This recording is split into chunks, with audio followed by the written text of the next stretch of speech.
Donc, je dois activer mon micro. Tout d'abord, merci beaucoup. Merci de m'avoir invité. Merci à toutes et à tous d'être parmi nous aujourd'hui. C'est un plaisir d'être un peu de retour en France. Malheureusement, je ne vais pas pouvoir profiter de la nourriture française, mais au moins je pourrai profiter de votre compagnie.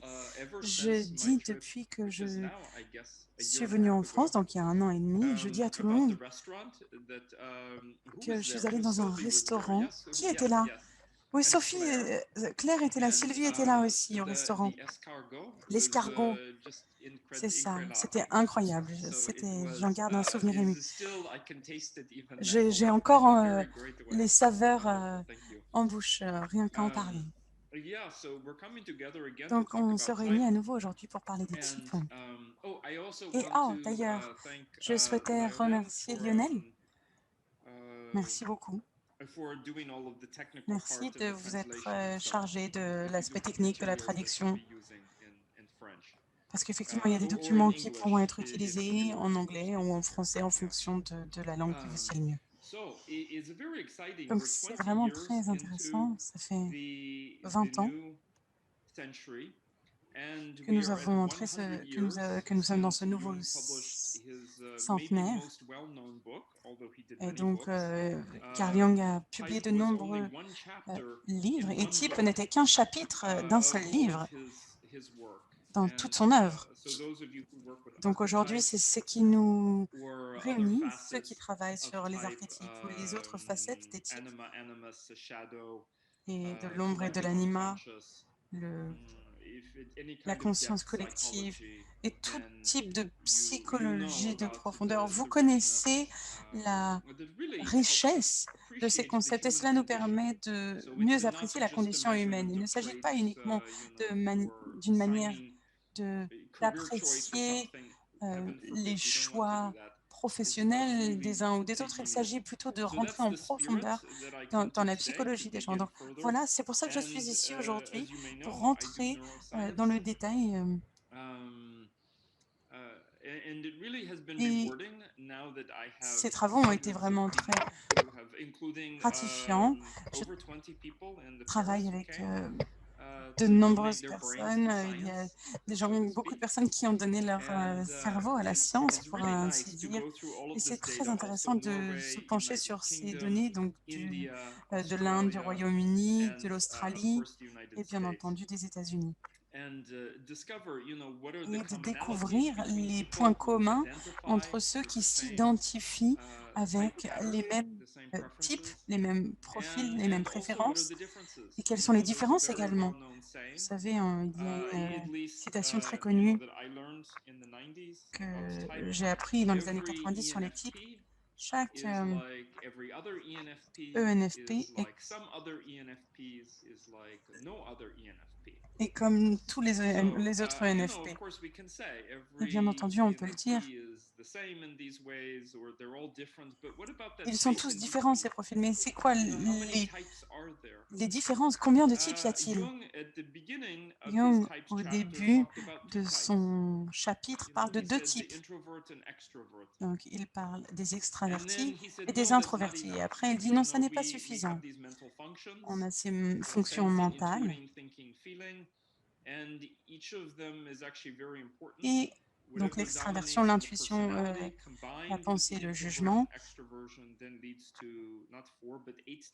Et au final, il les décline en 8 types. Isabelle Myers a lu ces travaux et a ensuite décliné 7.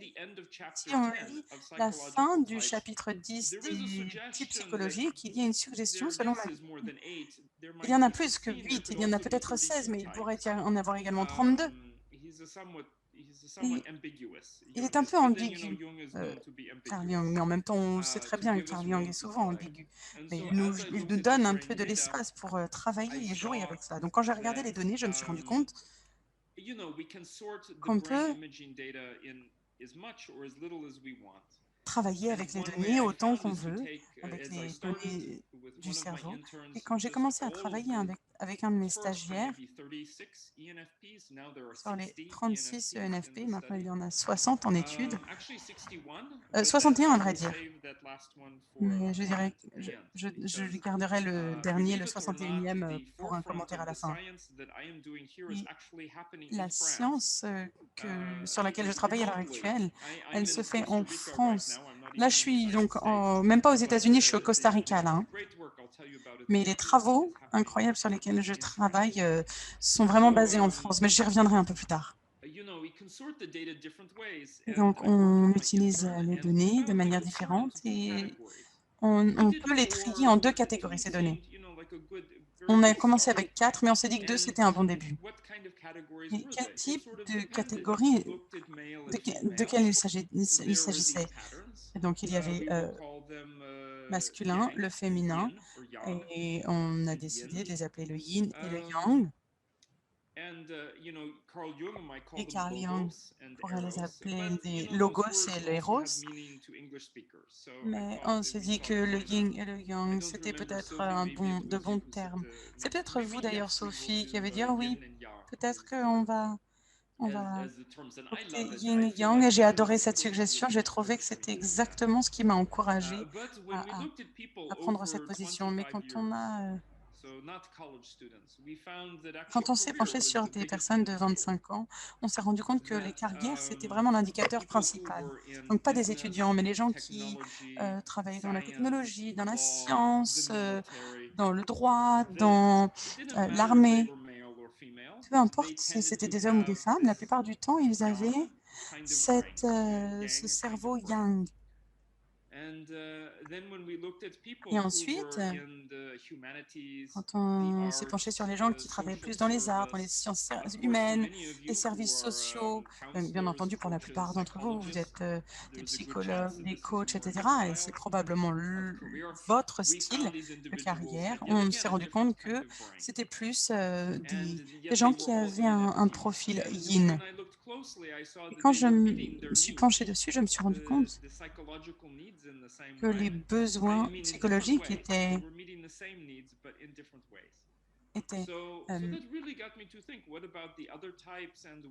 gérés de manière différente. Et donc, je me suis posé la question de quelles étaient les fonctions, est-ce qu'il y avait différents types de perceptions, pas uniquement les extravertis et les introvertis, mais par exemple, dans la perception des extravertis, parce qu'il n'y a pas tant de personnes avec une perception extravertie dans la communauté. On s'est rendu compte qu'il y a certains individus qui sont extravertis et qui ont un style plus alien. Donc, qu'est-ce que ça veut dire? Donc, ils vont être plus sensuels, qui vont plus explorer les environnements sensoriels, qui vont s'adonner au plaisir de la vie. Et c'est peut-être plus passif, plus réceptif, même si cette personne peut être un musicien, un artiste qui compose, qui crée. Et c'est pour absorber l'environnement sensoriel.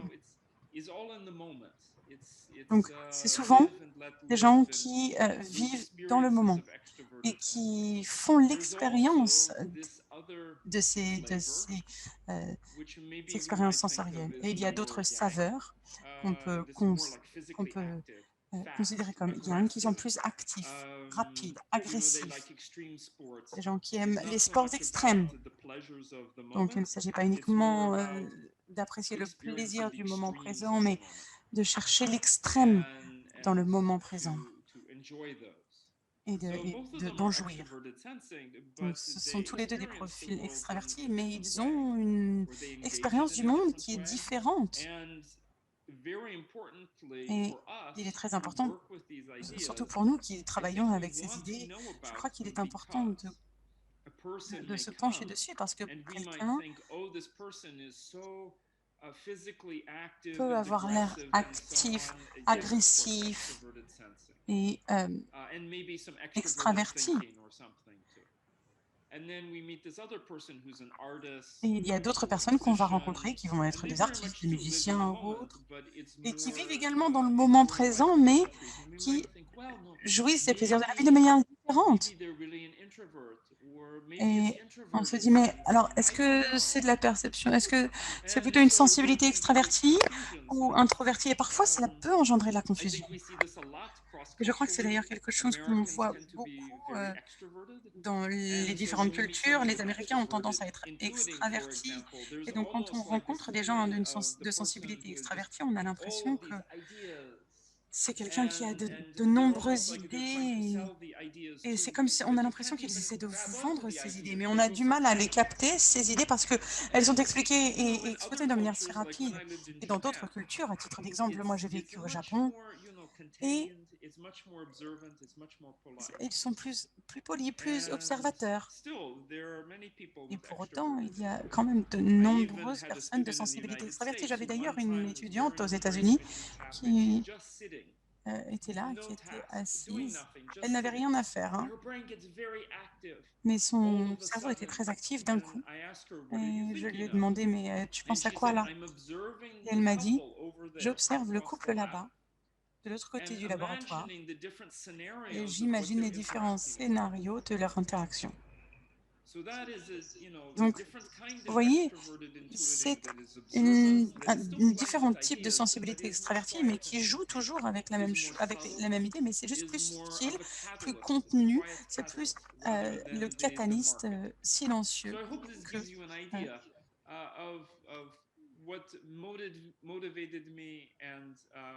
le manager. Donc, du moins, c'est ce que j'ai observé dans les données. À nouveau, ça fait plus de 30 ans que je travaille sur les personnalités. Et je crois qu'on est nombreux déjà à voir ces différences. On peut prendre deux personnes de différents types et trouver que leurs styles sont différents, mais les deux pourront vous dire, ah, moi je suis très clair, c'est très clair, je sais exactement à quelle catégorie j'appartiens. Donc c'est exactement ce sur quoi nous allons nous pencher aujourd'hui. Vous vous demanderez peut-être ce qu'on va faire. Donc on va faire des activités de réflexion, de discussion, on aura des pauses également. Et vous vous demandez peut-être s'il y a une bonne réponse, une bonne manière de répondre. Il n'y a pas de bonne réponse. Alors, pourquoi 256 types? C'est parce que c'était proche du nombre de fromages français qui existent. Et on ne veut pas dire, oh, tel fromage est meilleur que l'autre, parce que chacun a son fromage préféré, et d'autres qui peuvent être dégoûtants alors que ça vous paraît être le meilleur, que ce soit que vous aimez le bleu ou les fromages à pâte molle. Donc, on a différents types. Et récemment, je me suis rendu compte que c'est très utile sur Teams. Hier, j'ai fait un séminaire au cours du petit déjeuner au Costa Rica. Je me suis rendu compte que les applications pour les couples étaient très utiles, parce que même les couples du même type, ils ont des attentes, ils ont des idées, et cela les aide à comprendre un peu mieux les nuances, les subtilités des différents types. Voilà, donc c'est aujourd'hui ce qui va nous occuper, les nuances. Donc, j'aimerais parler de Jung et j'aimerais vous montrer une photo. Est-ce que je peux partager mon écran? C'est bon, j'ai activé le partage d'écran. I activated the screen sharing. Yes, and merci. Okay. There we go. So voilà. This is a quote from Jung here. C'est une citation de Jung. Capacity for one-sidedness. In other words, to be right-handed instead of left-handed. And consciously, I choose to, or I know that I like this cheese or that cheese. Or I consciously know in this situation I prefer thinking and not feeling. He said that is the sign of the highest culture. Il a dit la capacité consciente d'être unilatéral est un signe de la haute culture, mais l'unilatéral involontaire, c'est-à-dire l'incapacité d'une autre chose qu'unilatérale, est un signe de barbarie. Donc, Quand une personne n'a pas de choix, quand une personne insiste qu'elle a raison, sur le fait qu'elle a raison, il dit que ça, ce côté unilatéral, cette incapacité à voir l'altérité, c'est un signe de barbarisme. Et généralement, quand on pense au type, ou de barbarie plutôt, quand on pense à ce type de réflexion qui n'arrive pas à penser à l'altérité, on pense à ce type de diagramme avec les 8 fonctions, avec les dominances, les préférences, donc les fonctions dominantes, avec les fonctions auxiliaires, avec les rôles principaux et les rôles supports. Et donc, on veut trouver un équilibre, puisque si on utilise la main droite, on veut également pouvoir utiliser la main gauche. On ne veut pas négliger une partie de notre corps. Et donc, si on utilise notre tête, on veut également pouvoir utiliser nos pieds. Donc, on a besoin des différents éléments et je suis tout à fait d'accord avec ça. Et c'est exactement le travail de toute une vie, peut-être de même de plusieurs vies, en particulier parce qu'on voit celle dans l'ombre, il y en a plus que 8. Vous savez que ça représente beaucoup de travail, donc pour rendre les choses plus faciles, c'est très utile. Et en même temps, je vais rendre les choses plus compliquées parce que je vais suggérer que même pour les fonctions dominantes, même avec nos fonctions auxiliaires, on peut quand même rester très subjectif. Comment trouver l'équilibre dans l'utilisation de nos propres fonctions? Et personnellement, pour moi, il s'agit de jouir de la vie. J'ai eu mon 35e anniversaire il n'y a pas longtemps et je me suis dit que je connaissais tout sur la théorie, les cadres. Alors bien entendu, je pourrais apprendre à devenir un coach, mais toutes les théories que je connais, je n'ai plus besoin d'apprendre quoi que ce soit sur le sujet.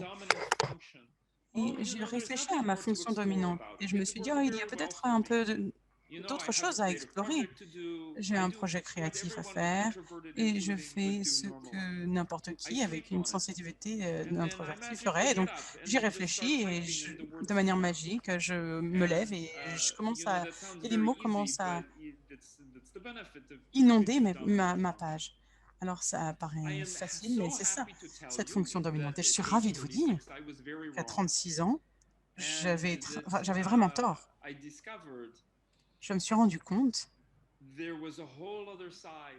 qu'il y avait un autre aspect de cette fonction dominante. Et ça m'a demandé d'arriver avant mon anniversaire de mes 40 ans pour me rendre compte qu'il y avait d'autres expériences. Et je parle régulièrement à une femme ENTJ qui sait exactement ce sur quoi nous travaillons. Et elle m'a dit, mais cela fait plusieurs années que moi, je pense à cela. Quand j'étais adolescente, quand j'étais enfant. C'était mon expérience avec une intuition extrovertie qu'elle était en train de vivre plus tard dans la vie. Je ne crois pas que cela soit lié au genre, mais je crois que c'est un très bel exemple à partager afin de vous montrer que nous ne cessons de croître, d'évoluer dans nos fonctions auxiliaires et dominantes. Et je crois que quand on rencontre quelqu'un d'un autre type, on se dit, ah bah, moi je m'entends pas très bien avec ce type de personne. Je n'aime pas ces fonctions. Je ne vais jamais sortir avec quelqu'un. Je ne veux jamais travailler avec ce genre de personne. C'est une perception, c'est une intuition. Et parfois, nous n'avons pas besoin ni envie de penser comme cela. Mais cette autre personne est unique, avec leur propre développement. Et nous allons mettre en place un langage afin d'expliquer les différentes fonctions pour que nous puissions comprendre l'autrui et l'aider. Très bien. Passons à la définition. Analytique, holistique. J'utilise analytique et holistique parce que ce sont des termes que l'on utilise dans la neuroscience, c'est-à-dire quand on parle du cerveau. Mais à vrai dire, Yang et Yin, pour moi, sont des termes beaucoup plus appropriés et précis s'agissant de la question en main. De quoi s'agit-il? Ce style analytique, c'est l'utilisation plus active, ciblée, fixe. Pourquoi avoir plusieurs quand on peut avoir qu'un seul? Pourquoi rester immobile quand je peux m'activer? Pourquoi rester silencieux quand je peux en parler? Pourquoi laisser mon esprit vagabonder quand je peux me focaliser? Quand je travaille avec mes clients, je constate que cette analytique, ce style analytique apparaît plus souvent dans les affaires, le droit, la science ou la technologie, et parmi les jeunes plus souvent chez les hommes. Le style yin est plus réceptif, diffus, plus souple, plus flexible. Pourquoi me limiter à une seule identité quand je peux en avoir plusieurs? Pourquoi me focaliser sur une chose en particulier quand je peux être ouvert d'esprit? Est-ce que j'ai toujours besoin de, de m'étirer et de me focaliser sur mes propres désirs et envies ou est-ce que je peux penser aux autres? Je vois que ce style apparaît plus souvent dans les arts, les sciences humaines et les services sociaux et parmi les jeunes de 15 à 25 ans, plus souvent chez les femmes. Ce qui m'a convaincu que la carrière soit très importante, c'est quand j'ai regardé les données et j'ai vu beaucoup de mâles, beaucoup d'hommes qui étaient dans les arts parce que je me trouvais à l'époque à Hollywood. Des hommes qui démontraient ce style yin, la trentaine, la quarantaine, la cinquantaine et ainsi de suite, c'est-à-dire bien avancés dans leur carrière. Et ces différences apparaissent dans le câblage du cerveau, c'est-à-dire les habitudes à long terme, mais ce ne sont pas des types, ce ne sont pas des types incarnés. Nous savons scientifiquement la fiabilité de ces données date d'il y a 2 ans et que les gens peuvent changer. Moi-même, j'ai changé au cours des 15 dernières années. Sans plus attendre. Ah, non, j'allais passer. Je vais partager un exemple tout de même avant de prendre une question ou deux et avant de passer aux exercices. Imaginez que vous conduisez une voiture. Vous maintenez 2 types d'attention. L'une est focalisée. Donc, l'attention, c'est la perception. Quel type de perception? L'une est focalisée, comme la recherche d'une signalisation précise dans le cadre du suivi des instructions vers une destination donnée. Cette attention est plus analytique. Peut-être que vous conduisez de manière agressive parce que vous savez exactement où vous allez. Vous n'avez pas de temps. Nous n'allons pas prendre une glace, un croissant sur la route. On veut vraiment foncer pour y arriver. Et puis nous avons une autre perception beaucoup plus globale. Pourquoi? Parce que vous êtes attentif de manière diffuse à l'ensemble de l'environnement routier. Nous avons besoin de cela. Pourquoi? Parce que peut-être qu'il y aura quelqu'un en vélo, un piéton qui va traverser la route. Et il faut être attentif à tout ce qui se passe autour de nous. Peut-être que l'on ne se soucie pas de la destination. Les autres passagers nous demandent de nous arrêter sur le chemin pour faire quelques courses. C'est un style beaucoup plus holistique. Tout cela afin de vous expliquer ce qui se passe dans le cerveau. Il ne s'agit pas de jugement ni de perception parce qu'il s'agit ici de 2 types de perceptions. Des perceptions concrètes. Une qui est beaucoup plus focalisée et l'autre qui est plus diffuse. Yin et Yang. Avant de commencer, y a-t-il des questions? Y a-t-il des questions, des commentaires?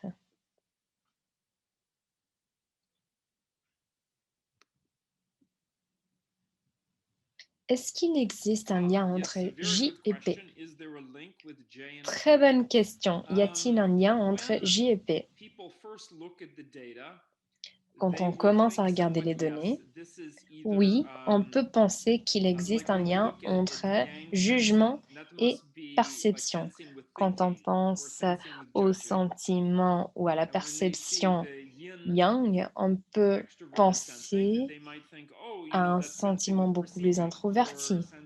Et quand on pense au yang, peut-être qu'on pense plutôt à cette fonction de sentiment et je crois qu'il existe un biais dans cette direction, oui, mais il ne s'agit pas d'un lien exclusif entre la perception et le jugement.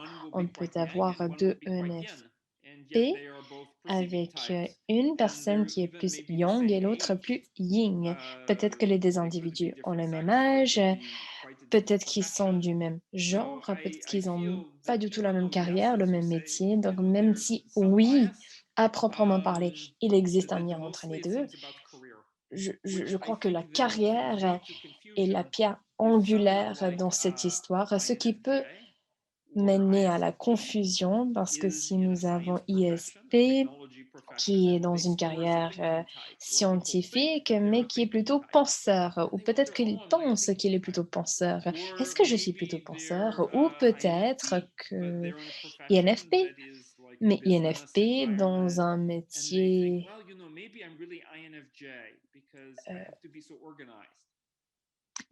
un autre métier. Peut-être que je dois être plus focalisée. Donc la question importante ici, c'est la carrière. Donc oui, comme vous avez dit, oui, je crois qu'il y a un lien entre les deux. Très bien. Nous allons passer aux différentes saveurs de perception. J'espère que vous avez la version française. Comme vous êtes, j'imagine, français, je vais partager un nouveau document et je vais partager en français. Je vais... C'est donc...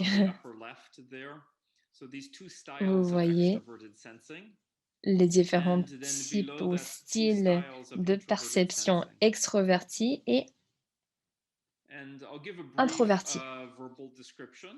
Je vais donner une description brève de chaque case et par la suite, nous allons procéder au sondage pour savoir où vous vous situez.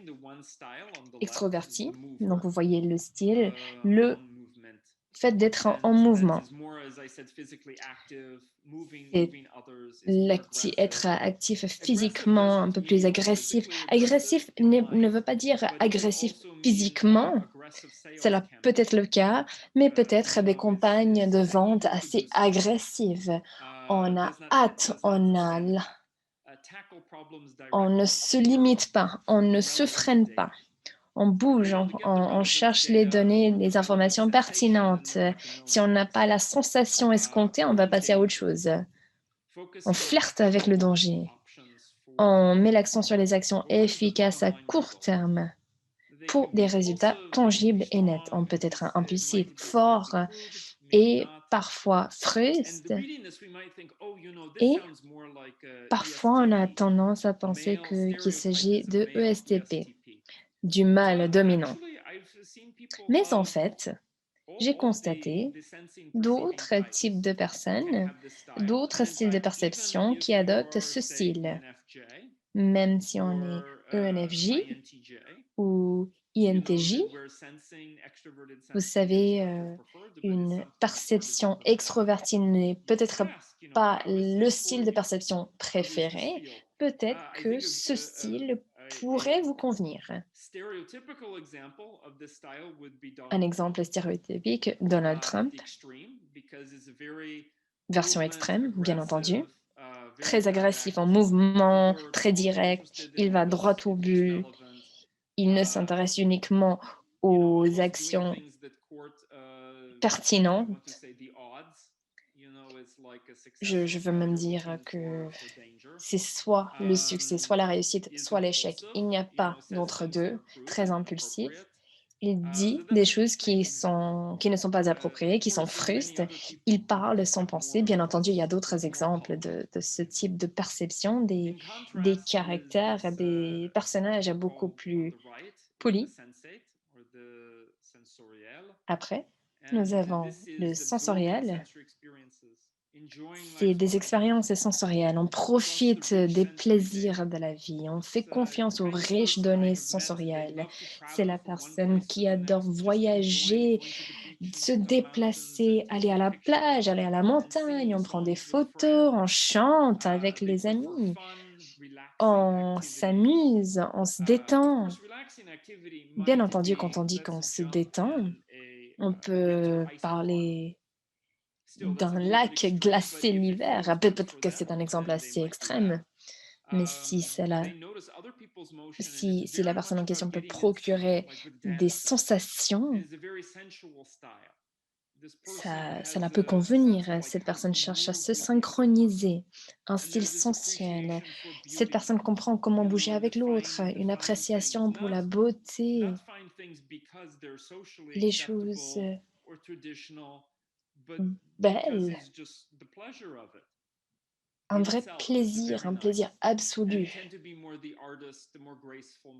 Ce genre de personne est plus artistique et gracieuse. Ensuite, une perception introvertie. Je me suis rendu compte et j'ai constaté que ces deux styles, ce ne sont pas des définitions. Il faut que cela soit clair. Ce sont des exemples d'expression d'un type de perception avec le développement du cerveau, avec les pratiques qui sont établies. Ce ne sont pas des définitions, ce sont des expressions. Le style de défenseur, ma grand-mère, c'est une défenseuse. C'est un ancrage, elle est sur ses gardes, elle protège les autres, elle a un sens précis de la culture et de l'histoire. On ne l'a jamais fait comme ça, donc pourquoi changer maintenant? Non, on va tout détruire, on ne peut pas détruire tout le travail que nous avons fait auparavant. Pourquoi changer la méthode, l'approche? S'en tient aux souvenirs les plus forts de son éducation. Jung a parlé de la perception introvertie. Cette oppression que nous formons grâce aux expériences sensorielles, souvent de l'enfance, que l'on garde avec nous pendant toute une vie. Cette personne est bien ancrée. Comme moi j'étais jeune, comme moi j'étais enfant, le monde était comme ça. Comme moi j'étais à l'école, vous savez, ça, c'était horrible. Donc, moi, je vais améliorer parce que c'était horrible pour moi quand j'étais enfant. Cette personne préfère ce qui est pratique, convenable et familier. Et si jamais un grand changement est proposé, cette personne se montre résistante. Donc traditionnel, mais traditionnel ne veut pas dire vulgarisation. Traditionnel, peut-être aux États-Unis, on peut parler des peuples autochtones, on peut parler des Amérindiens, ce qui défend une minorité de la population américaine, mais il s'agit quand même d'une tradition qui est sauvegardée, une tradition qui garde une certaine civilisation chez certains gens, certains groupes de personnes. Il s'agit peut-être de stéréotypes.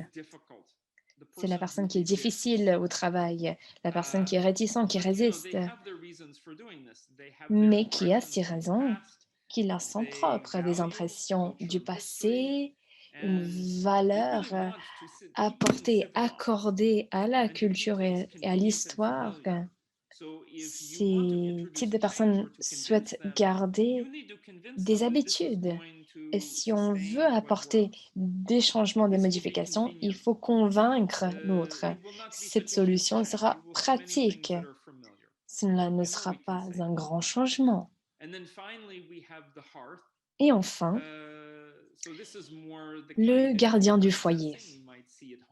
Une perception introvertie que l'on voit à la maison.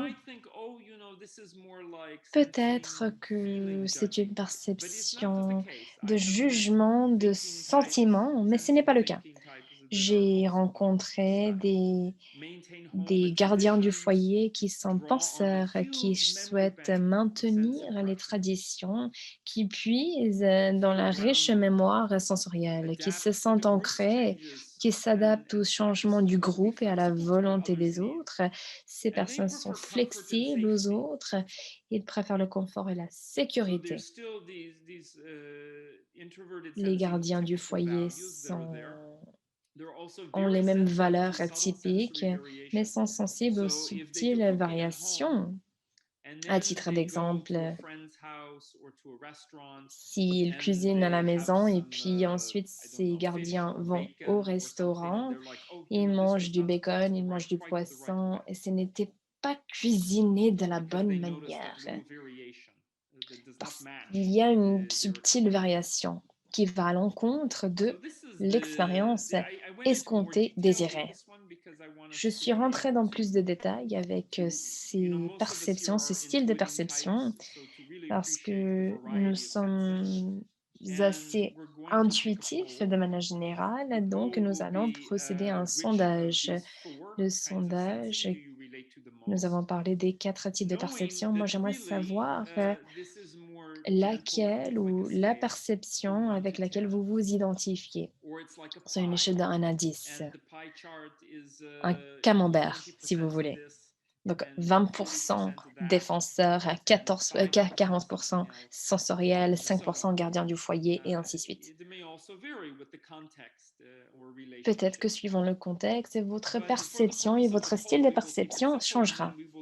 Mais afin de garder les choses simples aujourd'hui, nous n'allons pas prendre en compte les nuances dans le sondage, mais nous allons procéder à une discussion par la suite. Voilà, fantastique. Question, vous voyez le sondage. Quelle est votre nuance de sensation, yang, yin, pour extroverti, donc une sensation extrovertie et introvertie? Vous allez pouvoir voter. Quel est votre trait dominant? Mais quel est le trait le plus attractif chez quelqu'un d'autre?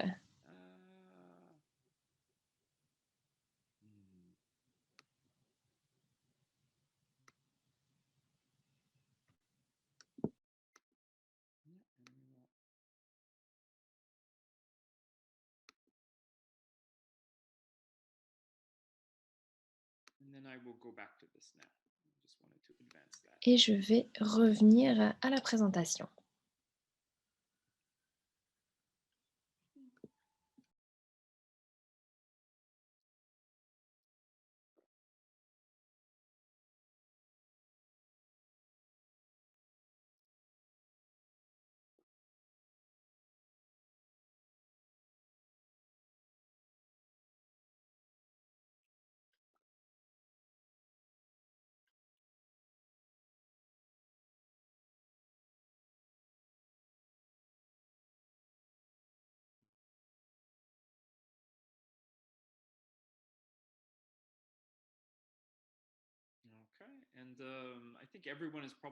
Très bien, je crois que tout le monde a voté. Oui,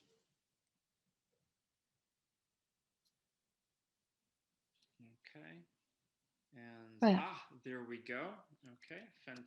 Et voilà les résultats fantastiques. Merci beaucoup d'avoir partagé.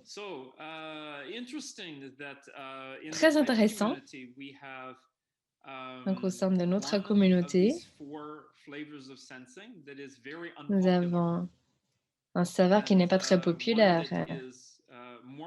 et une autre réponse qui était beaucoup plus populaire, qui n'aime pas profiter de la vie, qui n'aime pas se détendre. J'ai fait ce même sondage avec des participants plus jeunes aux États-Unis qui font partie de cette même communauté et les résultats étaient très similaires. Ils ont préféré cette sensation yin. Je soupçonne qu'il existe un biais culturel au sein de notre communauté. Et j'imagine que quand vous allez travailler avec vos clients, vous allez rencontrer ceux qui partagent cette même nuance ou, le cas échéant, des nuances qui ne conviennent pas à la vôtre. Donc, il faut savoir jongler cela. Merci beaucoup. Sans plus attendre, nous allons passer à la perception extrovertie. Vous voyez, c'est très important de comprendre les différentes typologies, surtout parce qu'il en existe plusieurs au sein de la communauté. Pourquoi tout le monde n'est pas pareil? J'imagine que parfois, on se pose la question, est-ce que je suis INTP, ENTP, INFP, INFJ? Est-ce lié aux descriptions qui ne sont pas très précises ou à cause des exemples donnés? Parfois, on voit des billets.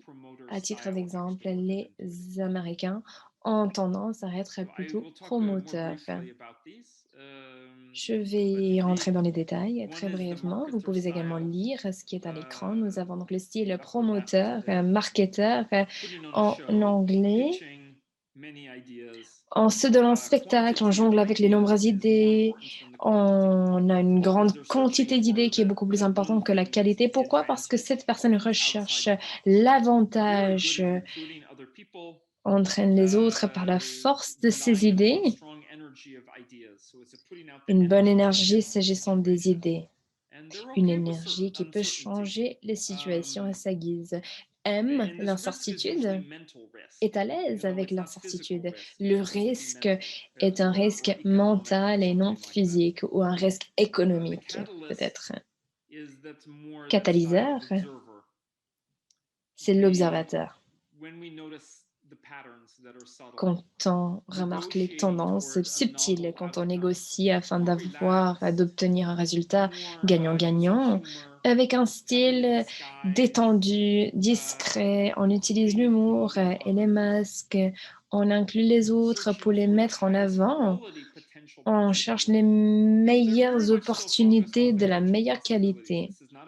L'attention et l'accent est mis sur les opportunités. Il ne s'agit pas d'être gentil, mais de trouver et de saisir les opportunités qui se présentent, mais de manière magique, grâce aux récits, grâce aux blagues racontées. Et on va tomber sur une solution.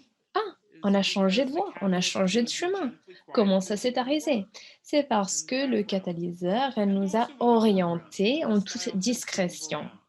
Et pas toujours en discrétion, parfois les styles peuvent fusionner, mais nous avons un style qui est beaucoup plus brillant et l'autre qui est un peu plus silencieux et discret. Par la suite, on a, et cette partie m'est très chère parce qu'il s'agit de ma fonction dominante. Quand j'étais enfant, quand j'étais adolescent, quand j'avais la vingtaine, la trentaine, j'étais visionnaire. C'était mon style de prédilection. J'étais visionnaire, moi. De quoi s'agit-il? Je m'en tenais à une vision unique. J'ai une vision de l'avenir. Je veux améliorer soit moi-même, soit la société, ou soit la relation, soit mon couple. On peut être visionnaire sensoriel. J'ai une vision pour nous, pour notre couple. L'impatience, la certitude, parce que parfois les idées sont tellement convaincantes que c'est quasi vrai, quasi véritable. On n'accepte ni le renoncement, ni les compromis. Une vraie prise de conscience en principe, et on applique de nombreux concepts complexes. On a un esprit motivant.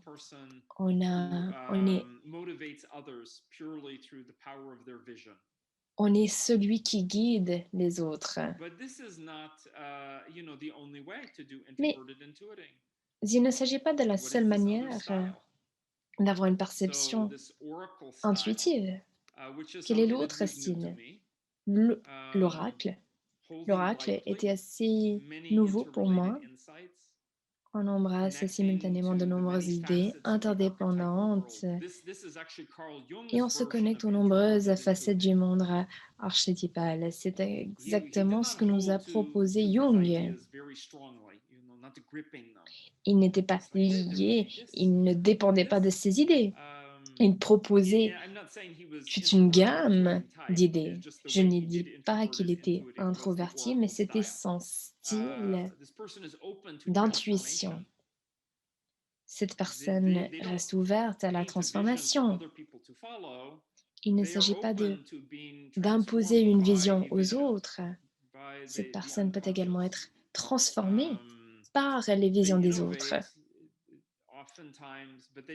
Cette personne innove, mais c'est une innovation qui est guidée par les questions des autres, d'un groupe, d'une société.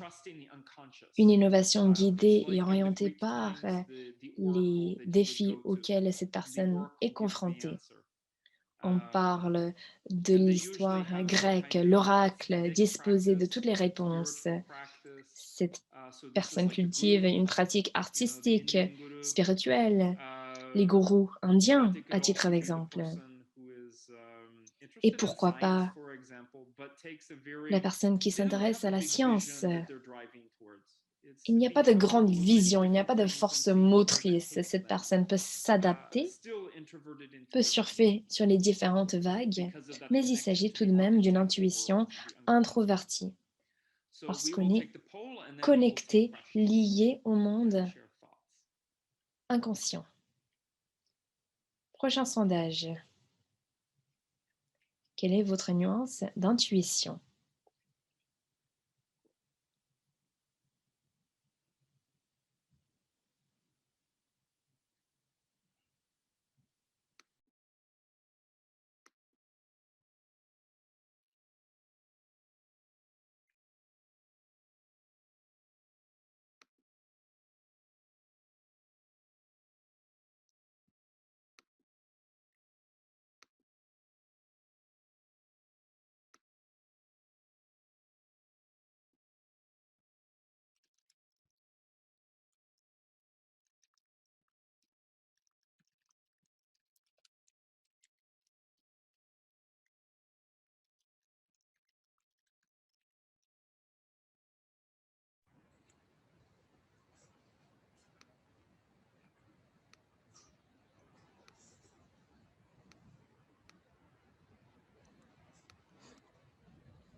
Formidable, merci beaucoup.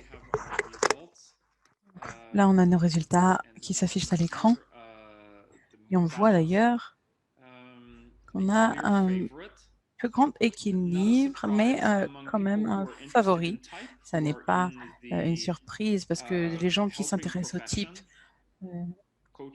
qui sont dans des professions d'aidants, donc éducateurs, coachs, formateurs, ils ont souvent cette nuance d'intuition, de catalyseur. Et vous savez, il y a moins de personnes ici qui sont des entrepreneurs et qui sont à la pointe de la technologie, qui cherchent toutes les opportunités. Elon Musk, il n'est pas parmi nous aujourd'hui, mais je suis convaincu qu'il serait probablement un visionnaire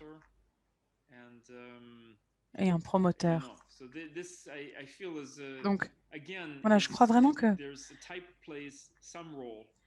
il y a différents types qui jouent différents rôles. Donc, on a nos propres préférence, mais il y a également les hommes, les femmes, les jeunes, les différentes catégories. Quand on a 20 ans, on a tendance à être plus young. Pour autant, on garde des caractéristiques de nos types et cela guide également nos choix professionnels. Formidable. Donc, est-ce que tout le monde arrive à voir les résultats ou je suis le seul à voir les résultats du sondage? Vous les voyez tous? Super. Donc, on va faire les questions et réponses. À nouveau, on aura beaucoup de temps pour les questions à la fin, mais n'hésitez pas à nous faire part de vos retours ou à poser des questions. Je souhaiterais commencer par une question, si ça ne vous ennuie pas.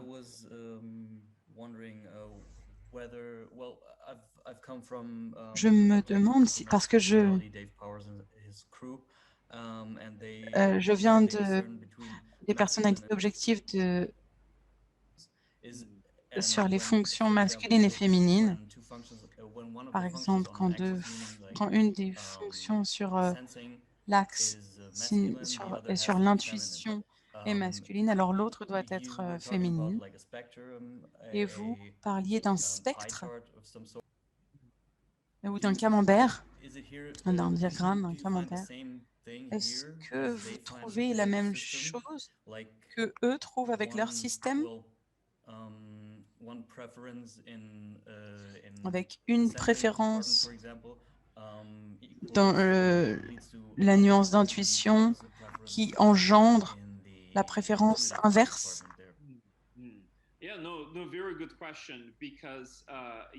Excellente question, parce que l'un des super pouvoirs du type, comparé au modèle à 5 facteurs ou autre, c'est qu'il se concentre sur le développement. Et plus on peut déduire les besoins de développement, plus le cadre va être efficace. Donc, c'est une excellente question à poser. Si on connaît le schéma d'une personne, ou en partie du moins, pour l'INFP, par exemple, peut-être qu'on va trouver que c'est quelqu'un qui est un catalyseur ou un autre, donc, ou un autre profil inverse. Donc, c'est l'inverse inconsciemment. Et pour Jung, il parle donc de l'anima. Et je crois d'ailleurs que vous allez avoir une conférence sur l'anima un peu plus tard dans l'année. Et Jung dit que de manière générale,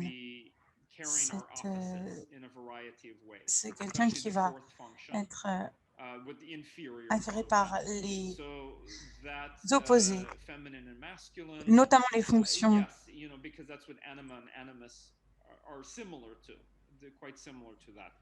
antérieures. Et donc, c'est pour ça que l'aspect féminin et masculin, c'est très lié à ça. Donc, en pratique, je sais, j'oublie le nom de quelqu'un dont je voulais parler. Oh, c'est drôle.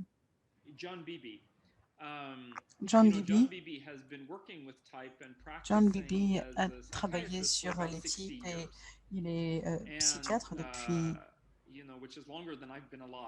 de nombreuses années, 60 ans je crois, donc il pratique depuis plus longtemps que je suis née.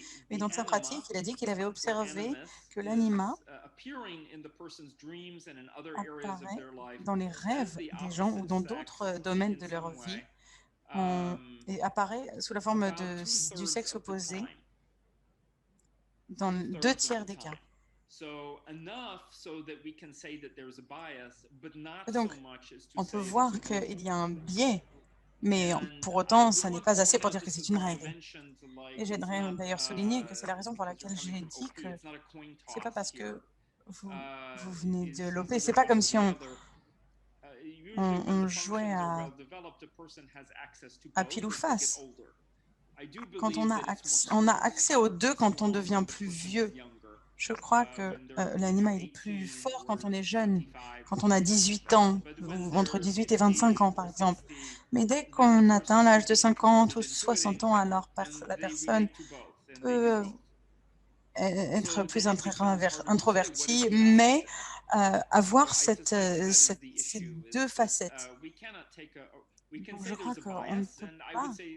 On peut dire qu'il y a un biais, et de mon expérience en utilisant j'ai utilisé ce modèle dans un autre groupe que j'ai animé l'année dernière aux États-Unis. Il y a un biais pour que l'opposé, la fonction opposée, apparaisse, mais ça n'est pas toujours le cas. C'est à nouveau dans 2 tiers des cas. C'est même d'ailleurs plus proche, probablement, de ce à quoi vous pensez, mais parfois il est difficile de connaître la préférence profonde de quelqu'un. Moi, je peux revenir en arrière et regarder ma vie et me dire je suis clairement un visionnaire, ce qu'on considère comme masculin, mais je peux également me considérer comme le style de l'oracle.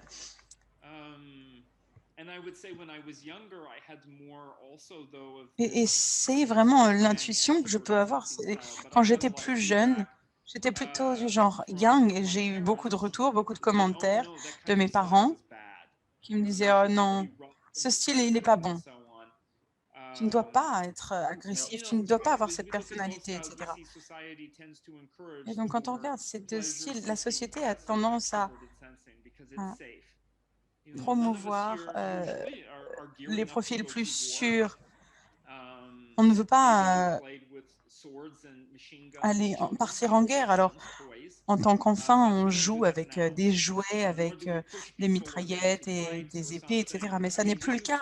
Et quand on était petit, on se poussait, etc. Ça n'est plus le cas. Si on le fait maintenant, quelqu'un va appeler la police et on va se retrouver dans une situation délicate. Donc là, ce que j'essaie de dire, c'est qu'il y a également l'aspect culturel qui rentre en jeu et qui ajoute une couche de complexité.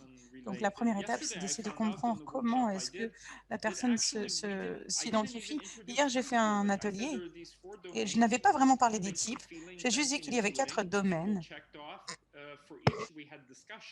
Et les gens, on a parlé de ces différents domaines et ils n'ont même pas eu besoin de parler des types, mais ils ont quand même réussi à trouver ça très utile et à discerner les différences. Donc, pour répondre à votre question, oui, clairement, il y a un biais, mais c'est plus un biais statistique. Alors, la raison pour laquelle je posais cette question, c'est que j'ai cliqué sur Yang dans l'intuition et je me suis demandé pourquoi. Et maintenant que vous en parlez, du fait de se préparer pour aller à la guerre, c'est exactement le pourquoi, parce que moi, j'ai tendance, quand j'étais petit du moins, j'étais plus du type yin, mais j'avais l'impression que je devais me protéger. Et donc, c'est la partie yang qui s'est développée et qui a un peu pris le dessus. J'aime toujours cette partie yin et j'essaie de trouver cet équilibre, mais je ne peux l'exercer, cette partie yin de ma personnalité, que quand je suis relaxée, quand je suis détendue. Oui, c'est un excellent exemple. Les choix que l'on fait, l'environnement dans lequel on grandit, c'est tout à fait pertinent. C'est lié également à ce dont vous avez besoin pour votre propre satisfaction et c'est ça qui va faire que vous vous développez, que vous changez et c'est exactement ça qui est important. Merci beaucoup d'avoir posé cette question et merci également d'avoir partagé avec nous votre expérience personnelle. Peut-être une dernière question et ensuite on passera à la fin. Par ailleurs, vous pouvez toujours me contacter sur LinkedIn ou sur Facebook. Vous pouvez m'envoyer une demande, me demander en ami et me poser des questions. Je serai ravie d'y répondre. J'ai une autre question si possible. Alors, vous y avez peut-être répondu un peu plus tôt. Et je me demande s'il y a un lien entre le yin et le yang. Imaginons qu'on a un yang et que vous êtes un visionnaire. Est-ce que vous pouvez avoir un yin SI? Alors, un SI yin. Merci, Adrien. C'était la question d'Adrien. Et j'aimerais d'ailleurs vous présenter Adrien. Nous travaillons ensemble depuis plusieurs mois. Si ce que je fais vous intéresse sur la neuroscience et la personnalité et que vous aimeriez interagir, notamment en français, eh bien, vous avez quelqu'un en local qui est francophone en France. Donc, sachez simplement que Adrien est là. Oui, je serais ravie de vous rendre service. Pardon, est-ce que je peux poser une autre question? Comment est-ce que ça c'est en lien avec les types?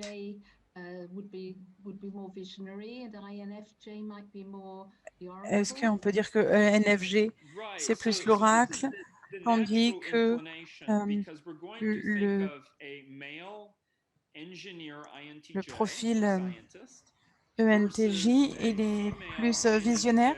On peut dire que ENFJ peut être un artiste plus féminin. Il y a des types qui sont plus féminins et d'autres qui sont plus masculins. Mais si on a une femme ENTJ, une artiste, et un ENFG, un homme, qui travaille dans les affaires, alors c'est l'inverse. Et moi d'ailleurs, j'ai reçu des retours très intéressants d'un homme ENFJ qui me disait que ce tableau l'a aidé à comprendre son type, parce qu'il y avait tellement de descriptions de types qui, après en avoir parlé, il m'a dit que ils avaient l'impression que ces types étaient écrits pour des femmes. Et lui, il m'a dit non, moi j'ai une vision pour mon entreprise et toutes ces choses que je souhaite faire. Et je me suis rendu compte que je suis un ENFJ et ça lui a donné la permission d'avoir cette préférence pour ce type. Et donc oui, clairement. Et c'est d'ailleurs la raison pour laquelle je me rends compte que quand on travaille avec des groupes, des clients, quand on écrit des descriptions de type, il faut garder en tête que, bien entendu, il y a des biais en fonction des catégories. Donc, il y a plus d'hommes ENTJ, donc des hommes visionnaires, et plus de femmes qui sont des oracles. Mais tout le monde peut être n'importe quel type. Moi, je travaille avec une femme ENTJ. Et depuis qu'elle était petite, elle a toujours été du genre de l'oracle. Mais c'est une excellente question et c'est la raison pour laquelle ça me fascine et ça m'anime autant. Merci beaucoup. Donc, sans plus attendre, pour nous assurer qu'on a également du temps pour la réflexion, et la perception, on va donc se pencher sur les différents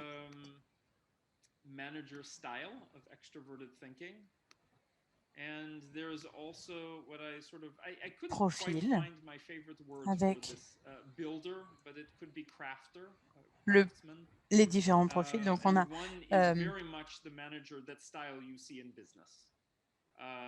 le manager, le constructeur. Alors, j'ai eu du mal à trouver un terme pour constructeur, pour le builder. Il y a l'idéologue et les systémiciens. Donc, pour le manager, pour lui, tout est question d'affaires, pas forcément d'argent, mais il s'agit de toujours gérer les gens, l'utilité, la cadence, parce que c'est ça qui va engendrer la réussite. Donc souvent, quand vous avez des types de managers, et d'ailleurs j'ai travaillé avec des ENTJ qui étaient dirigeants d'une entreprise, ils font ce style-là. Moi, c'est pas mon préféré. Moi, je travaille pour moi-même pour la plupart du temps, donc c'est différent. Mais j'ai tendance à travailler, à être rigoureux. J'essaie de travailler de manière correcte, pas pour être conforme aux attentes des autres, mais moi, je veux que mon travail soit fonctionnel. J'évite les distractions, par exemple. J'essaie d'optimiser mon travail. Je suis confortable avec les projets complexes. Donc ça, c'est plutôt la pensée d'un comptable, par exemple. Mais ça peut être également quelqu'un qui est extraverti, qui se concentre principalement, non pas forcément pour essayer de ne pas être trop dur, quelqu'un qui n'est pas très n'a pas beaucoup de confiance en soi, mais qui reste conscient de ce qu'il faut, donc l'efficacité, le cadencement, etc. Donc ça, c'est très important, notamment dans nos sociétés occidentales. Et quand on réfléchit, il faut réfléchir à quel type de réflexion on a. Est-ce qu'on est plutôt, surtout pour ENFJ et ESFG, qui sont des extravertis, mais qui parfois sont poussés dans des schémas de réflexion qui ne leur plaisent pas. Ils doivent réfléchir à ce que l'on attend d'eux et ce qu'ils doivent faire. Il y a également les deux styles introvertis de réflexion. Et ça me fait penser à Linda Behrens. Il y a 25 ans de cela, j'ai déjeuné avec Linda Behrens et David Kiersey. Vous connaissez probablement David Kiersey, a écrit un livre, Please Understand Me. Et ce qui est aussi intéressant, c'est que Linda Behrens est tellement une systématicienne. C'est une TI systématicienne. Donc, elle a vraiment ce style.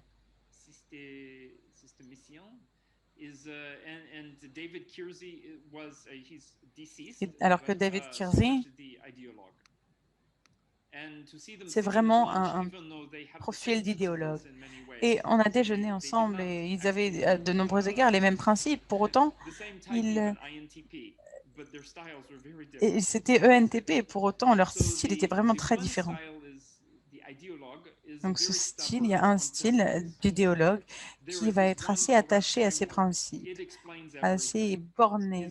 Pour lui, il y a un cadre de référence unique et qui va tout expliquer et tout régir. Donc il utilise des définitions précises avec une approche logique. Donc il va tout catégoriser, tout organiser en fonction de son cadre. Et si quelqu'un va à l'encontre de son cadre, eh bien, l'idéologue va corriger l'erreur, le mauvais raisonnement, les approches qui sont erronées. Donc, c'est le stéréotype de l'introverti qui peut paraître un peu difficile à gérer.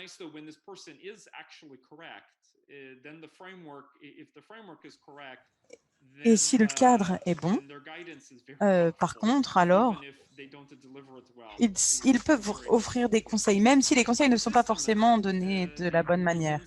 Pour ce qui est du systémicien, c'est plus du style yin, et il adopte plusieurs points de vue. Il trouve des structures dans le chaos. Donc, il ne s'agit pas uniquement d'avoir un cadre, mais plutôt de définir des structures, comprendre les systèmes et appliquer les principes de manière fluide. Donc, ils appliquent les principes, mais le style est plus fluide, plus souple. Par exemple, ils vont dire je vous prends la main pour vous montrer les différents principes, pour qu'on puisse les découvrir ensemble. Bien entendu, peut-être qu'ils les connaissent déjà dans la tête, ils les ont déjà en tête, mais leur approche est plutôt de vous les faire découvrir. Ce sont des gens qui aiment l'art, la nature, et qui comprennent et trouvent le moyen d'être influent, même dans le désordre de la vie. Donc c'est différent. L'idéologue est peut-être considéré comme plus masculin, tandis que le yin sera plutôt féminin. Mais à nouveau, ça n'est pas forcément le cas. Parce que, à titre d'exemple, mon amie Catherine, une étudiante de UCLA, ENTP, clairement du style de l'idéologue. D'ailleurs, ça dépend bien entendu de la profession. Donc, les gens qui sont dans l'ingénierie peuvent être également des idéologues, mais la personne qui va travailler, qui est thérapeute, par exemple, doit apprendre à adopter différents points de vue et à aider à faire découvrir ces perspectives de manière fluide et de manière délicate. Et donc, on doit parfois apprendre différentes caractéristiques de différents types. Donc, on va faire un petit sondage à nouveau.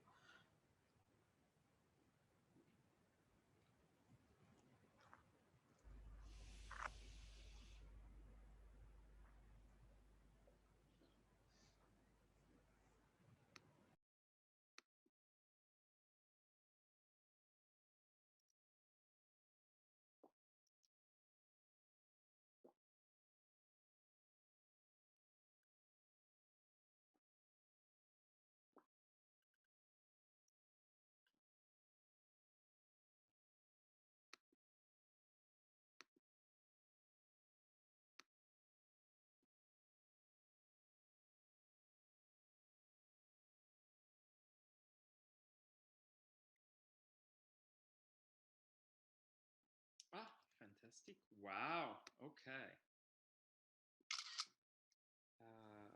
Super. Eh bien, à nouveau, on voit un contraste flagrant.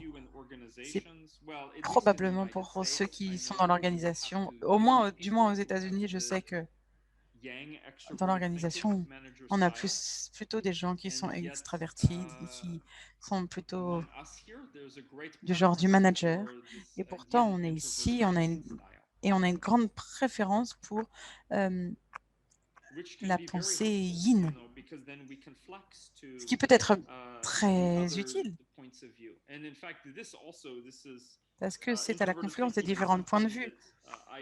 Et cette pensée introvertie, c'est quelque chose que j'ai appris à pratiquer dans ma vingtaine. J'étais étudiant et je travaillais avec des ENTP et j'ai appris ce style systémicien, yin. Vraiment, c'est vrai que ce sont des caractéristiques très utiles. Donc, on va passer à la dernière catégorie et ensuite, on va faire la session de questions-réponses.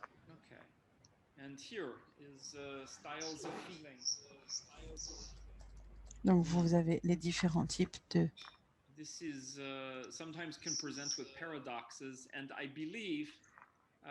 perception. Donc, parfois, ça peut être perçu comme des paradoxes. Dans le monde du type, il est bien connu que ceux qui ont des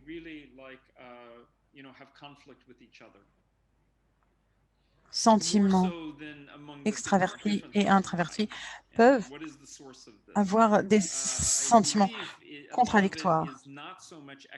Je crois que souvent, il s'agit plutôt de son style yin et yang plutôt que extraverti et contre introverti. Quand on a quelqu'un qui est yin et qui se confronte à quelqu'un de yang, eh bien, on va avoir des contrastes et parfois des conflits. Donc, on va regarder les différents profils. Le berger. Le berger est le type de personne qui décide des valeurs et prescrit les meilleures actions, qui identifie ceux qui sont marginaux et les encourage à rejoindre le groupe, un peu comme un berger. Le berger travaille activement pour réparer les relations. Donc, s'il y a un problème dans une relation, il va dire, attendez, on va s'asseoir, on va en discuter, et ils essaient de trouver un compromis ou une solution. Ce sont des gens qui sont très éloquents, qui parlent de manière inspirante et sont enclins à faire des sacrifices et demandent aux autres d'en faire également afin de répondre aux besoins du moment et aux besoins du groupe. C'est une expérience qui est tout à fait différente du style yin, haute.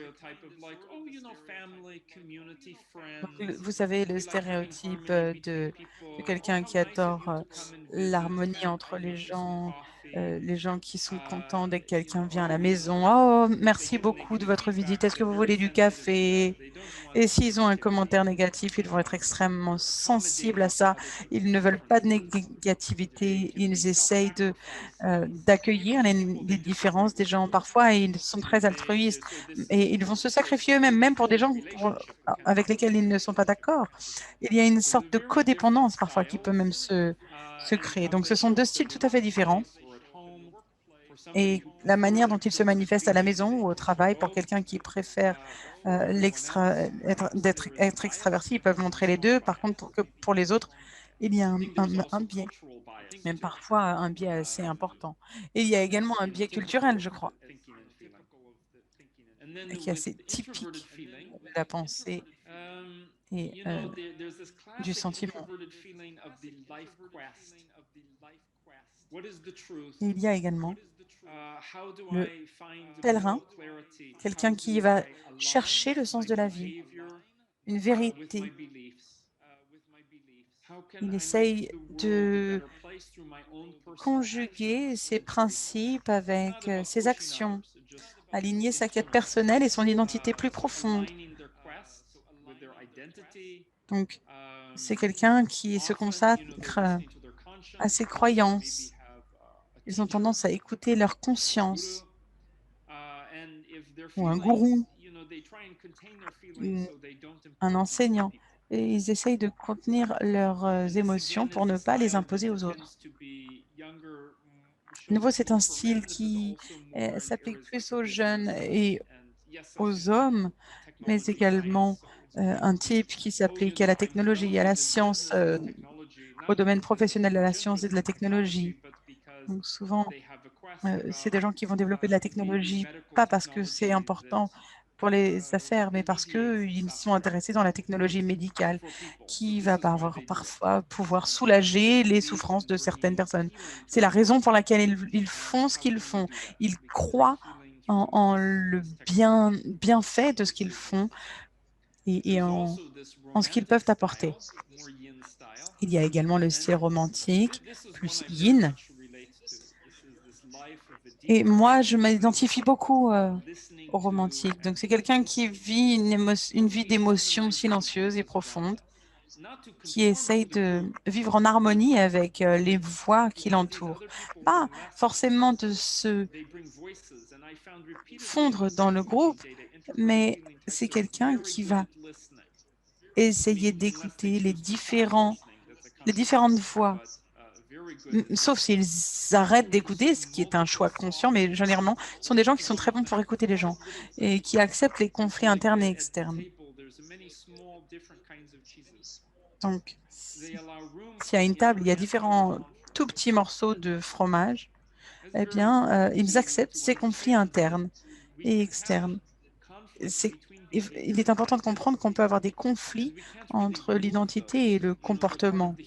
Et on ne peut pas les extraire. Ça fait partie de l'expérience humaine.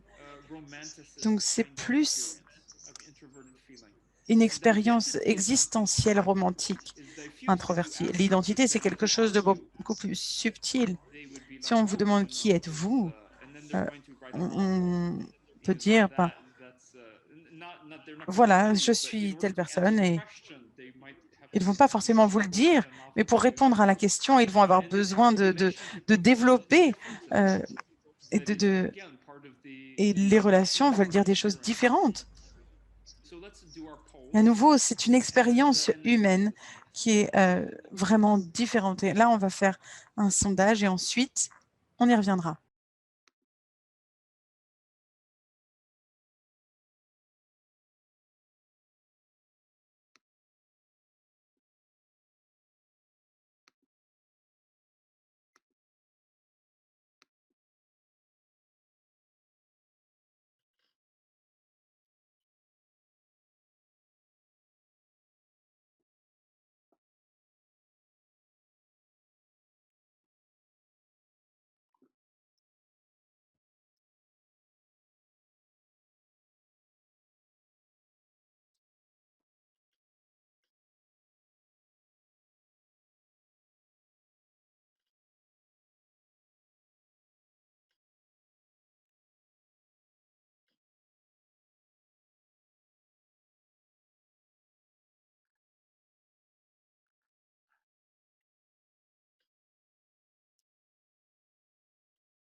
Très bien. Voici les résultats. Quelle est votre nuance de sentiment?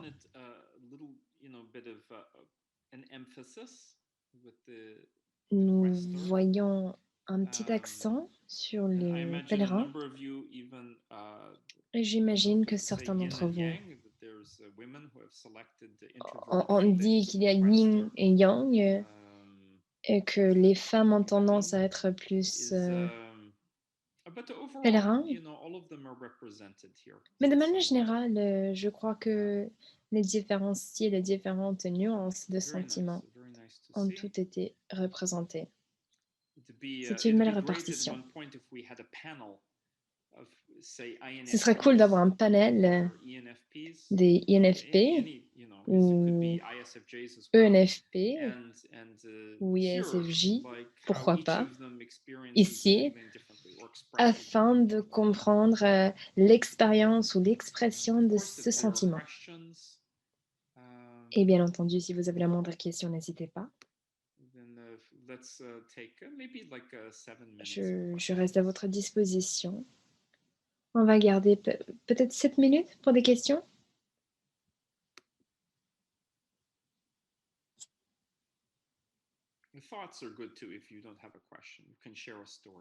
Ou même des commentaires. Si vous n'avez pas de questions, n'hésitez pas à me raconter une histoire, à partager une expérience, à apporter votre pierre à l'édifice.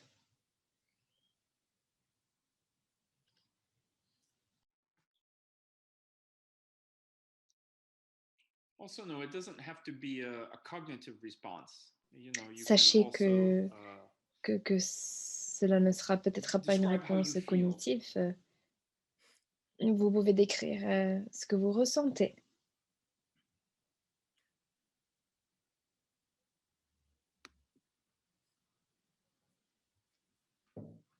Feels like well, the only part where J'ai I l'impression, couldn't really enfin, relate to the j'avais du mal thing à outside that I didn't m'identifier choose was with the thinking, which avec is kind of interesting because I feel like le côté penseur, I dabble in ce qui est both intéressant parce que sides, j'ai like plutôt from time l'impression to time, de depending on the situation. jouer sur les deux tableaux, Is that an experience that suivant les you have situations, yourself? suivant les Like, contextes. does it come Est-ce and que c'est go une and expérience que you vous have avez déjà experiences vécue? in both sides? Est-ce qu'il y a des va Feels et-vient? good Est-ce life. que l'on peut changer de côté? Est-ce qu'on peut jouer sur les deux tableaux? Oui, je crois que le contexte est très important.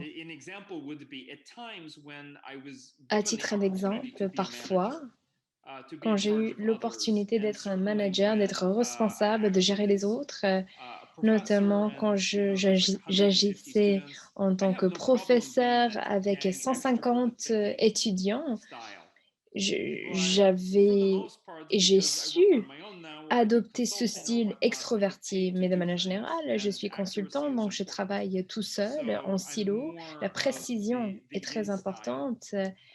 Par conséquent, j'adopte un style plutôt yin, pas par choix, mais à cause du contexte, je m'adapte au contexte. C'est le contexte qui motive cette décision d'adoption de style plutôt holistique qu'analytique. C'est c'est lié aux circonstances. C'est la raison pour laquelle je crois que l'on peut changer de direction. Parfois, on change de chemin en cours de route à cause des circonstances, à cause de la situation, du contexte. Peut-être quelqu'un se marie très tôt, une femme, elle a des enfants très tôt, et même si elle est plutôt jugement pensée, elle n'a jamais eu l'occasion, l'opportunité d'élaborer les compétences nécessaires pour une carrière commerciale dans les affaires. Toutefois, peut-être une fois les enfants grands, elle pourrait pénétrer cet environnement. Elle pourrait grimper les échelons très rapidement parce que elle a un style de changement pensé qui s'y prête. Mais quand je regarde mes propres non-préférences, Le sentiment introverti, je vois les deux revers de la médaille, mais en ce qui concerne le sentiment extroverti, ce n'est pas très haut ou très élevé sur ma liste.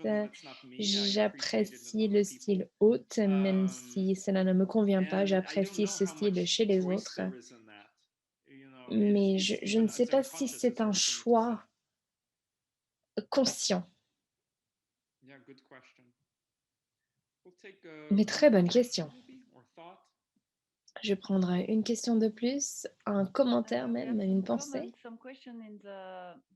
Nous avons des commentaires, des questions même dans le chat. Est-ce difficile de choisir même entre les 4 propositions pour ma troisième fonction, à savoir est-ce une chose à garder à l'esprit et que le sondage que l'on fait ou les sondages que l'on fait sont assez artificiels. Normalement, je demande aux participants de classer les différentes options ou les 8 fonctions si jamais les participants les connaissent d'ores et déjà. Donc, ils peuvent exprimer une préférence côté droite-gauche ou même un pourcentage. Il y a des consignes qui viennent avec cette page normalement et les instructions, les consignes aident les participants à déterminer quelles sont les différentes fonctions auxiliaires ou peut-être dominantes. Donc la difficulté est une difficulté artificielle résultant ou causée par les consignes. Il faut toujours penser au contexte ou la manière dont les autres vivent les contextes. Très bonne question également. Si vous avez d'autres questions, n'hésitez pas, je reste à votre disposition. Je vais évoquer quelques points de plus. J'ai une question de plus, s'il vous plaît. Je ne sais pas si vous avez déjà répondu à cette question, mais s'agissant des liens entre les différentes fonctions, est-ce que vous pensez, disons que vous avez une intuition introvertie,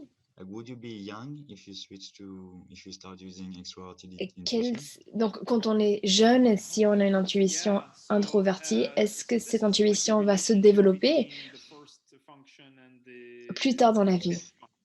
Donc le lien entre les différentes fonctions, c'est bien cela. Donc les fonctions auxiliaires, dominantes et tertiaires, inférieures. Je vais chercher l'image. Et voilà. Vous demandez si c'est prévisible. Disons que quelqu'un s'identifie au visionnaire, mais avec une intuition extrovertie. Est-ce que cette personne s'identifierait plus au promoteur? C'est bien ça? Vous savez, je ne sais pas. Je ne sais pas si j'ai assez de données afin d'apporter une vraie réponse à la question, qui est tout à fait intéressante. Parfois, même si moi je suis INTJ, J plutôt, parfois je me retrouve à jouer le rôle du promoteur, même si ceci ne me convient pas. Je n'aime pas ce style et je ne fais pas confiance aux promoteurs. Je me méfie des promoteurs. De l'autre côté, le style catalyseur est parfois trop petit et trop silencieux. Et encore une fois, ce même sentiment de méfiance. Cette personne est trop silencieuse, trop discrète. Je ne fais pas confiance. Qu'est-ce qu'elle manigance? Je crois qu'il est important de souligner le lien entre les différentes fonctions et la confiance. Il ne s'agit pas uniquement de développement de confort de connaissances. Il faut pouvoir faire confiance aux fonctions. J'ai appris à faire confiance au style catalyseur. Un catalyseur, c'est motiver les individus. À titre d'exemple, un thérapeute et j'utilise un sentiment introverti afin de décider, de tâter si le catalyseur fait quelque chose qui ne me convient pas. Quand on parle de la personnalité ou de la neuropersonnalité, moi, je n'y ai pas pensé. J'étais en train de chercher un nom et quelqu'un m'a dit neuropiqûre. Et cette idée ne m'était jamais venue à l'esprit. Des centaines, des milliers, des millions d'options. Il a trouvé ça en 2 secondes. Parfois, l'intuition extrovertie peut être un allié très utile, mais dans les cas inverses, je ne fais pas confiance au catalyseur. Je vois d'autres questions dans le chat Dario qui sont liées. En tant que ENFP, j'étais assez surprise d'être yin dans les 4 nuances. Et est-ce que vous avez des règles ou des statistiques qui montrent combien de personnes sont yang ou yin à 100% sur les 4 SNTF, ou 3 sur 4, ou 1 sur 4? Combien de personnes sont 50-50? D'autres participants ont dit, moi je suis yang ou yang sur 3 des 4, et yin sur une. Donc, est-ce que vous avez des statistiques et des données? Afin de répondre à la question, je pense aux autres ENTP avec lesquels j'ai travaillé. À titre d'exemple, un individu qui est professionnel et les yin pour les 8, pardon, fonctions.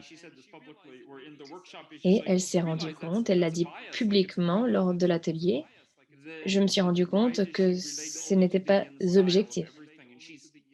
Pourquoi je m'identifie uniquement au style yin, étant donné que moi je suis ENTP? Elle pense qu'elle a appris à travers le sentiment extroverti de donner la place aux autres afin de s'adapter à la vie. Et peut-être que ce n'est pas une bonne approche.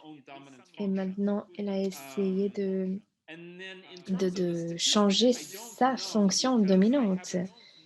Et s'agissant des statistiques, je ne sais pas. Je n'ai pas analysé les différents résultats de la science. Je n'ai pas passé en revue les 370 individus.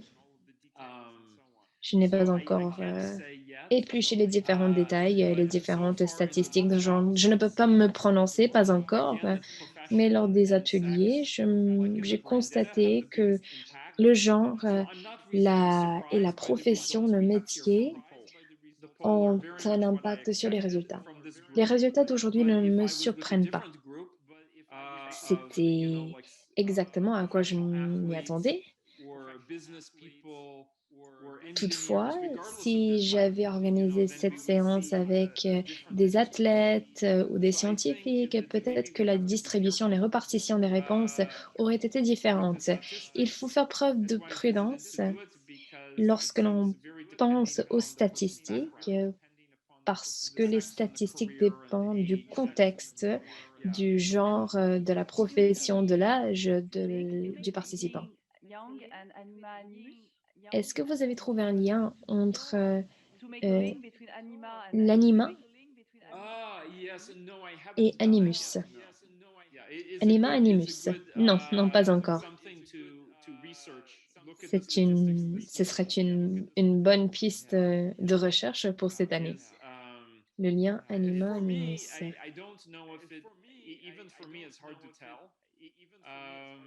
Même pour moi, ce n'est pas tâche facile.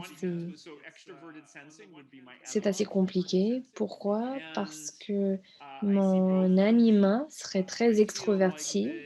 Je vois les 2 côtés chez moi. Je crois que la perception yin, c'est peut-être mon anima, mais je ne sais pas, c'est très difficile de vivre véritablement comme cela. Même ici au Costa Rica, j'habite au bord de la mer, et j'habite sur la plage, je fais du surf, mais même si j'essaie de profiter de la vie, c'est là devenir une tâche. Je veux me pousser, je veux tester les limites. Quand je regarde les JO, les sports extrêmes, je vois les surfeurs qui tentent des tâches assez difficiles et moi, physiquement, je ne peux pas faire les mêmes choses qu'eux.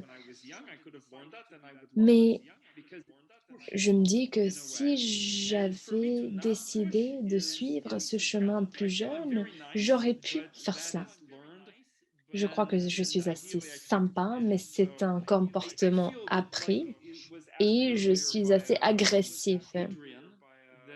Cette question a été posée par Adrienne tout à l'heure, il me semble. Y a-t-il un chemin entre anima animus, un chemin qui se fait tout à fait naturellement entre les styles yin et yang, mais malheureusement, nos vies sont façonnées par des circonstances. Voyons voir. Donc, est-ce que moi j'ai une sensation introvertie? Je suis plutôt introvertie, tout à fait, pour tout ce qui est sensation. Je parle à titre personnel. Quand je rencontre des autres personnes young, introverties, parfois ils m'embêtent et parfois on s'entend à merveille.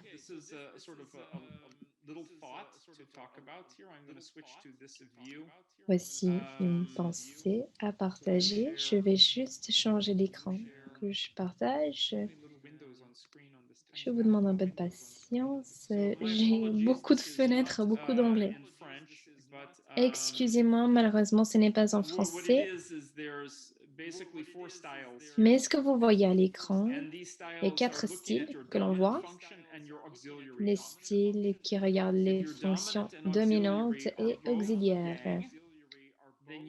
Si les fonctions dominantes et auxiliaires ont toutes deux un style plus analytique, vous aurez ce style. Donc c'est yang, yang, yang, yang partout, notamment les 2 premières fonctions. Ensuite, c'est moi qui prends les données liées au cerveau et je divise en 4 parties. Si on a une fonction dominante et auxiliaire, toutes les 2 yin, vous êtes plutôt harmonisé, donc harmonisant. Double yang, double yin. Et même sans explication, je crois que vous pouvez comprendre de quoi il s'agit. Double analytique, décisif, focalisé sur les objectifs, un leader qui grimpe les échelons, qui est ambitieux. On peut tous être ambitieux, à vrai dire. L'ambition n'est pas réservée aux dominants. Peut-être que vous avez, qu'il s'agisse des hommes ou des femmes, il y a beaucoup de testostérone, même chez les femmes.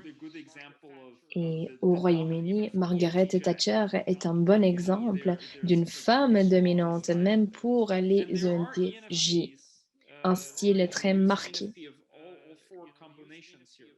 Il y a d'autres ENFP, les 4 combinaisons même. Normalement, le ENFP dominant est le PDG d'une société. Et la personne qui se trouve sur un marché très concurrentiel, jeune, mâle, un câblage qui est beaucoup plus dense vers l'avant du cerveau. Et en ce qui concerne le double yin, c'est quelqu'un d'égalitaire qui est attentif au langage corporel, aux émotions, aux valeurs des autres. Encore une fois, peut-être INTP, ISFJ, ENFP, les thérapeutes, la culture est très importante. Et nous avons deux autres styles, créatifs et normalisants. Moi, je suis créatif. Il y a un article d'ailleurs sur LinkedIn sur l'INTJ et j'ai d'autres types également. Je n'ai pas encore rédigé les différents articles. J'ai regardé les chiffres pour ISFP et ainsi de suite, mais je n'ai pas encore rédigé les articles. Je sais que moi, je suis créatif, je suis novateur et INTJ. J'ai une partie plutôt yang, la partie visionnaire, c'est ma perception, et yin pour la fonction jugement-pensée. Je suis enthousiaste, j'aime apporter ma pierre à l'édifice, j'aime partager de nouvelles idées, j'aime tisser les liens, j'aime que ce soit ludique, amusant. Je n'ai peut-être pas beaucoup de concentration, je suis très dopamine. Donc dopamine, si je parle des transmetteurs. Et normalisation, c'est un style plutôt traditionnel, peut-être à cause des préjugés culturels, peut-être parce que ce style se manifeste plus tard dans la vie, peut-être que cette personne était beaucoup plus harmonisante, dominante plus tôt dans leur vie, mais à l'heure actuelle, cette personne est devenue un ou une gardien. ENFJ, la stabilité qui transmet la sagesse aux futures générations. Ce qui est vraiment chouette quand on regarde le câblage du cerveau, c'est que l'on voit que j'avais un locataire ISFJ qui était dans le cinéma. Il était compositeur.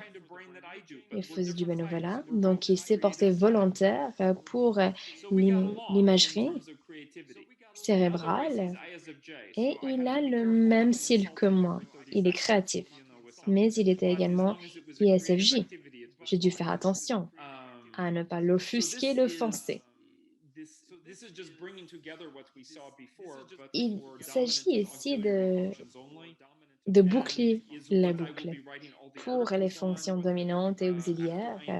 Et je vais, comme j'ai déjà expliqué, rédiger les différents articles pour les différents styles IFTJ. Je vais partager ça dans le chat. C'est également dans mon livre. Le docteur Helen Fisher qui a déterminer et identifier les différentes tendances. Elle ne regarde pas forcément le câblage plutôt. Nous avons également le docteur Yukrenko en Ukraine qui travaille avec la communauté russe de typologie. Il a également identifié les 4 versions. Il s'agit d'une combinaison de yin et yang tout simplement. Nous allons bientôt avoir de la littérature disponible en français. Merci beaucoup, Adrien. Pardon, je n'ai pas fait attention dans le chat. Je vais essayer de faire traduire ce document et sachez également que d'autres documents ont été partagés dans mon livre The Magic Diamond. Je m'excuse, ce livre n'a pas encore été traduit en français, mais l'association a eu la gentillesse de traduire la préface pour que vous puissiez lire et savoir de quoi il s'agit. Le livre est disponible pour ceux qui parlent français et pour ceux d'entre vous qui lisent en anglais. Le livre est disponible sur Amazon France. J'ai publié plusieurs extraits sur LinkedIn et je veux vous dire, pour terminer, que le véritable changement se manifeste par un changement de comportement. J'aimerais que vous pensiez à une idée que vous avez acquise et ou une action que vous pouvez entreprendre dès aujourd'hui.